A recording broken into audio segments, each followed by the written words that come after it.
Today I am taking you along on one of my most memorable adventures, my first solo trip to Mizoram.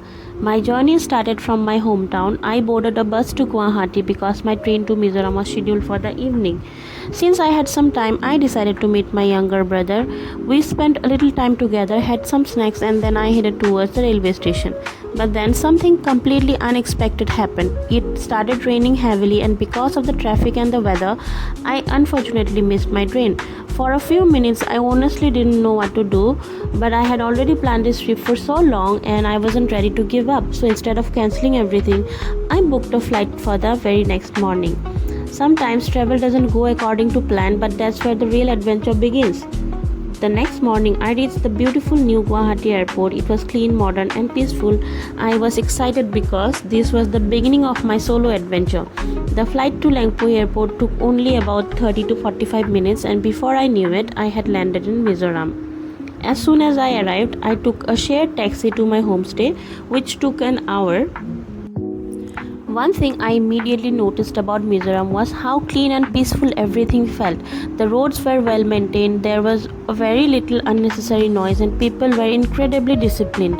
The fresh air, the rolling green hills, and the calm atmosphere made me feel like I had entered a completely different world.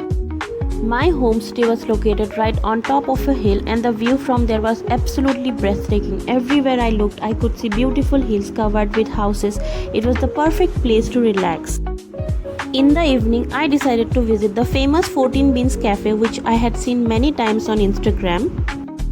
Instead of Ola or Uber, Mizoram has its own local bike taxi service, and honestly, it was one of the easiest ways to travel around the city.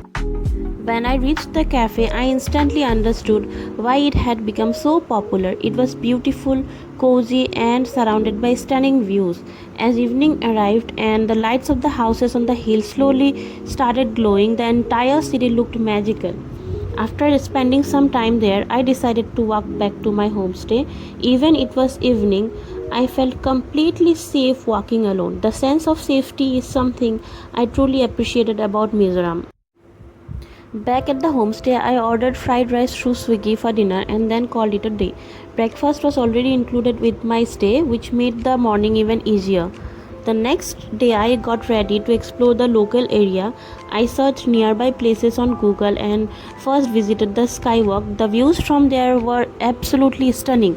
Then I found a nearby park where people could also go trekking. The greenery, the fresh mountain air, and the peaceful surroundings made it a wonderful experience. The people there were extremely polite, respectful, and welcoming. I was a little worried about the language before visiting, but there was absolutely no problem because most people could communicate comfortably in English.